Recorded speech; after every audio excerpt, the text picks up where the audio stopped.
Saya ingin mencoba mengetengahkan satu studi kasus. Kasus yang berkaitan dengan salah satu agen informan itu boleh kita katakan ini sebenarnya dia bertindak seperti spionase, meskipun secara resmi sebenarnya bukan spionase atau mata-mata. Jadi agen dari lembaga bahasa. Saya ingin mengupas satu studi kasus, yaitu salah satu tokoh yang cukup dikenal. Jadi tokoh ini bahkan dianggap sebagai tokoh yang memulai pes di Jawa. Jadi dengan penerbitan koran Bro Martani. Di mana di koran itu nanti Ronggo Warsito juga terlibat. Tokoh yang saya maksud adalah Karel Frederick Winter Senior. Karena nanti ada Karel Frederick Winter Junior. Jadi dalam kebijakan Kulturstelsel saat itu Belanda semakin membutuhkan penerjemah. Ada satu klan di mana dalam klan itu mereka sejak awal memang sudah menjadi penerjemah-penerjemahnya Belanda di kalangan masyarakat Jawa. Jadi klan itu adalah klan Winter. Klan Winter ini dimulai dari salah seorang tokoh yang bernama Johannes Wilhelmus Winter. Jadi dia adalah tokoh yang pada tahun 1806 mendapatkan tugas dari pemerintah Belanda untuk menjadi penerjemah pemerintah kolonial di Surakarta. Sebelumnya, Johannes Winter ini berkarya di Yogyakarta. Jadi dia juga melakukan profesi yang sama sebagai penerjemah. Jadi karena memang dia memiliki penguasaan bahasa Jawa yang bagus. Nah, Johannes Wilhelmus Winter ini memiliki putra. Jadi putranya adalah Karel Frederick Winter ini. Untuk membedakan selanjutnya saya sebut sebagai Karel Frederick saja. Yang fotonya saya perlihatkan di slide saya ini. Nah, Karel Frederick Winter itu kemudian diajari oleh ayahnya. Jadi terkait dengan penggunaan bahasa Jawa. Bahkan sampai tahun 1818, Karel Frederick Winter ini masih menjadi asisten dari bapaknya. Sampai kemudian menjelang masa awal Perang Diponegoro, yaitu tahun 1825, Karel Frederick Winter ini setelah sebelumnya sempat pindah ke Surakarta sekitar tahun 1806 itu, dia kemudian karena Surakarta bergolak, Yogyakarta bergolak, dia kemudian pindah ke Semarang. Tetapi Karel Frederick dia masih tinggal di Surakarta. Dan ketika tinggal di Surakarta itulah dia kemudian mendapatkan tawaran di masa Gericke memimpin Institut für die Japanistal. Dia kemudian menjadi penerjemah di lembaga tersebut. Jadi dia menjadi instruktur bahasa Jawa sekaligus posisinya dia saat itu kemudian mendapatkan pangkat sebagai radikal. Padahal pangkat radikal pada masa itu biasanya hanya diberikan kepada lulusan dari sekolah pegawai atau kalau sekarang berarti sekolah kedinasan, sekolah tinggi pegawai yang ada di Delft. Jadi mereka nanti kalau lulus dari sekolah ini, pegawainya akan mendapatkan pangkat sebagai radikal. Sementara Karel Frederick Winter ini tidak pernah lulus dari Delft, tetapi dia tetap mendapatkan pangkat radikal. Artinya Karel Frederick Winter ini di kalangan masyarakat Belanda atau di kalangan pemerintah jajahan, dia memang memiliki posisi yang sangat istimewa. Dia menjadi penerjemah penting dan pada akhirnya setelah Gericke kemudian tidak lagi menjadi ketua Institut für die Japanistal, dia kemudian menjadi pegawai tinggi atau pejabat tinggi di Institut für die Japanistal sampai lembaga ini kemudian dibubarkan tahun 1843. Jadi lembaga ini memang hanya berumur 11 tahun. Tetapi pengaruhnya di Jawa sangat luar biasa, terutama dalam penulisan naskah. Jadi memang di masa ini kemudian terjadi penulisan naskah yang besar-besaran. Abad 19 itu selain dikenal sebagai abad misi, karena memang program misionarisme dijalankan jor-joran dengan biaya yang sangat tinggi. Sebagian bahkan mendapatkan pembiayaan dari pemerintah jajahan saat itu. Kenapa? Karena sebelumnya mereka sudah trauma. Ini loh orang Islam kalau melawan itu luar biasa. Ini tercermin dalam perlawanan yang dilakukan oleh Pangeran Diponegoro. Kalau orang Jawa itu kemudian pindah agama dari Islam, mereka akan lebih stabil. Jadi cara berpikirnya seperti itu. Maka setelah dia kemudian menyaksikan bubarnya Institut für die Japanistal, Karel Frederick Winter ini kemudian mendirikan koran pertama di Jawa. Jadi koran ini dicetak dengan menggunakan aksara Jawa, menggunakan bahasa Jawa, tetapi didirikan oleh orang Belanda. Jadi pendirinya adalah Karel Frederick. Ini koran Bro Martani. Di mana koran ini nanti juga diisi oleh beberapa pujangga dari keraton, termasuk diantaranya adalah Ronggo Warsito. Selama C.F. Winter ini berada di wilayah Surakarta, dia juga berperan sebagai agen ganda sebenarnya. Hubungan dia dengan para pujangga Jawa, pujangga-pujangga yang berasal dari lingkungan keraton, para carik yang ada di lingkungan keraton. Karena sebenarnya tidak ada gitu ya jabatan pujangga. Raden Ngabei Ronggo Warsito yang ketiga, yang kita kenal hanya sebagai Ronggo Warsito itu, jabatannya hanya adalah Carik Kliwon sebenarnya. Jadi dia adalah juru tulis di lingkungan keraton. Kemudian dia juga memiliki hubungan yang sangat baik dengan beberapa raja Jawa. Nanti akan saya perlihatkan melalui beberapa surat yang ditulis. Jadi korespondensi antara Winter ini dengan beberapa pejabat yang ada di Jawa. Jadi dia itu memberikan informasi kepada kalangan keraton. Tapi di sisi lain, dia juga memberikan informasi kepada pemerintah jajahan. Ada satu indikasi yang kuat, dan ini juga diungkapkan dalam beberapa karya ilmiah yang lain. Jadi hipotesis. Ditangkapnya Raden Ngabei Pajangsworo atau Ronggowarsito II, ini bapaknya Ronggowarsito yang ketiga, itu sebenarnya juga melibatkan peran dari C.F. Winter ini.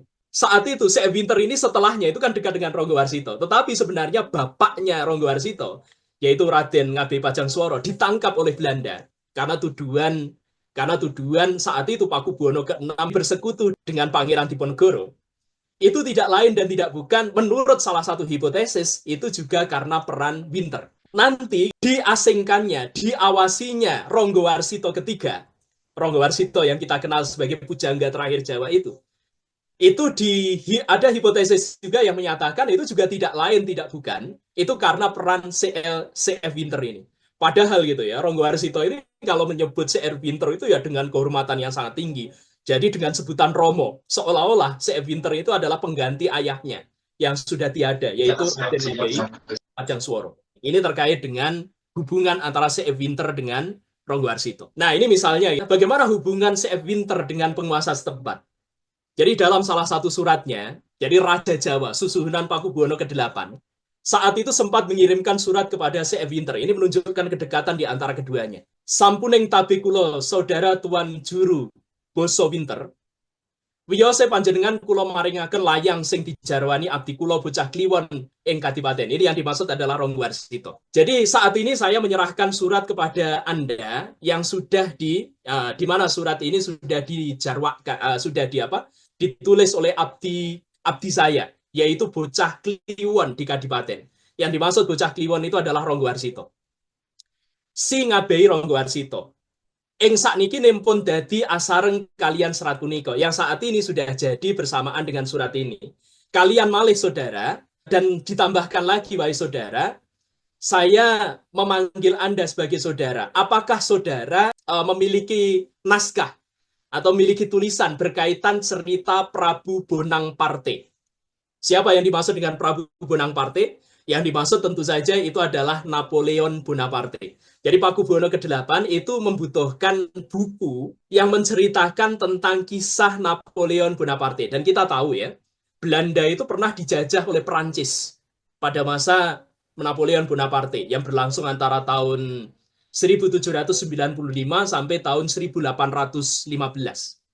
Jadi cerita-cerita tentang Napoleon Bonaparte itu mudah ditemukan di Belanda pada saat itu. Nah, Pakubuwono ke-8 meminta agar Tuan Winter itu ya mengirimkan naskah yang bercerita tentang Napoleon Bonaparte. Dan memang itu ya pengaruh Prancis di lingkungan keraton Jawa itu bukannya tidak ada. Misalnya kalau kita melihat di Mangkunegaran, pasukan Dragon Deer yang dikenal oleh masyarakat Jawa sebagai pasukan Dragon Deer, pasukan yang menunggang kuda tetapi mampu menembak sambil kudanya berjalan itu kan sebenarnya meniru dari pasukan dragonnya Napoleon Bonaparte. Yang saya maksud pasukan Dragon Deer itu sebenarnya adalah pasukan Legion Mangkunegaran. Jadi pasukan yang dimiliki oleh Kadipaten Mangkunegaran. Berarti Winter itu bisa masuk ke kalangan penguasa. Maka tidak heran informasi-informasi dari dalam dia memahami betul.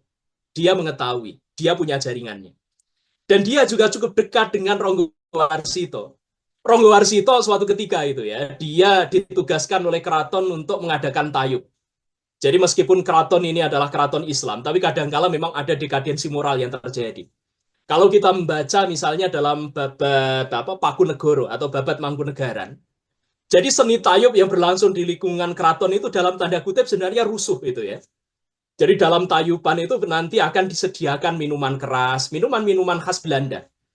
Nah di sini karena Raden Ngabei Ronggowarsito jadi panitia untuk acara pertunjukan tayub, maka dia kemudian meminta kepada Karel Frederick untuk disediakan minuman keras. Jadi di sini naming bab minuman dados kawula kami purun gungan anenuwun. Jadi Ronggo Warsita meminta agar Winter itu bersedia untuk menyediakan minuman. Bahkan merek minumannya juga diperlihatkan di sini.